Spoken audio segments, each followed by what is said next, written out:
Alright, bro. I just watched the Greek one, so I feel like it's only right. I watched the Egyptian gods explained in 13 minutes. You get me? Let's get to it though. This video is sponsored by Skillshare.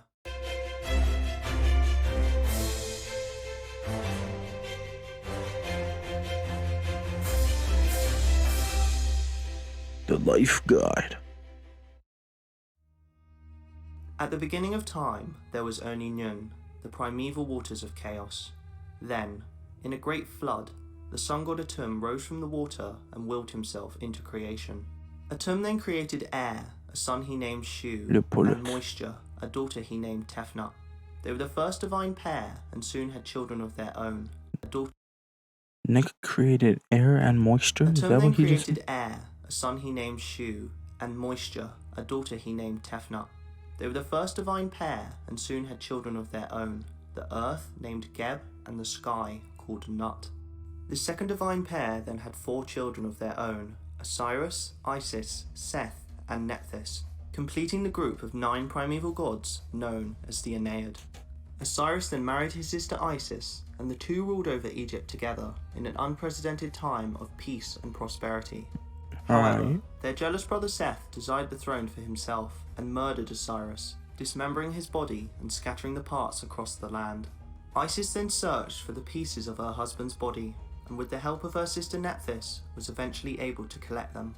With the help of the scholar god Thoth and the funerary god Anubis, Isis was able to reconstruct Osiris, creating the first mummy.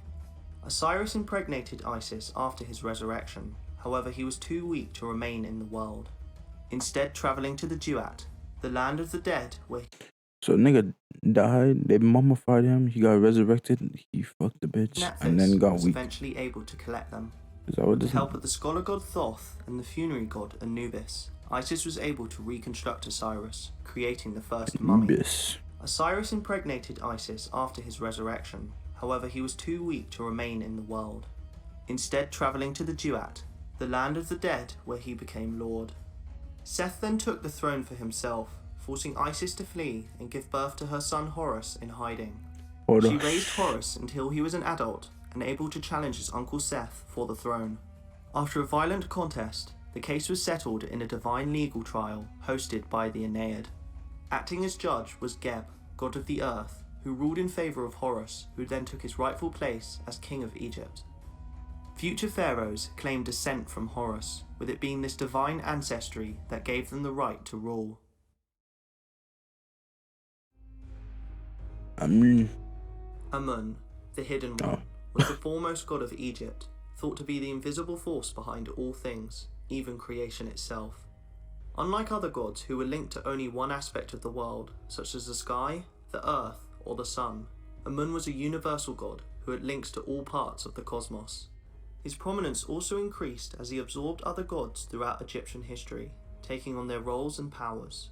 The most important of these was his merger with the sun god Ra, combining to become Amun-Ra. In this role, he became linked with the sun, which was an essential part of the Egyptian world. It is in this combined state that Amun-Ra rose to prominence, becoming Egypt's chief deity and king of the gods.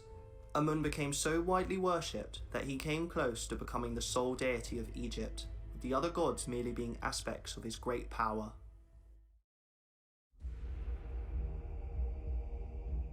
Osiris, judge of the dead and king of the underworld, was one of the most respected gods of ancient Egypt. His story of death and resurrection inspired the Egyptians to follow in his footsteps and seek immortality for themselves. The elaborate tombs and burial rituals found in ancient Egypt were all built in search of this goal, with the funerary practices being done to aid the spirit in its journey through the underworld.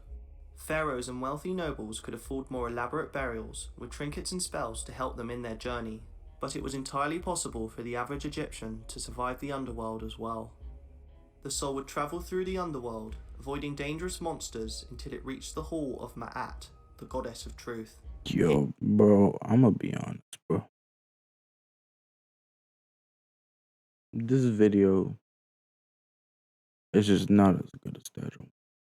Like, Egyptian gods are just not as cool as Greek gods, bro, and that's okay, you know what I'm saying? There has to be a winner to every loser. You know what I'm saying? There has to be a loser to every winner. So I'm gonna just end it right here. I'm not gonna cap to you. Let me just like this video, bro, because no hate or anything, bro. Just Egyptian gods are not that cool, my nigga. Especially with Chase Soldier, like, comment, subscribe. If you want to see the real cool gods, the Greek gods, the video is popping up right now, bro. I'm out of here.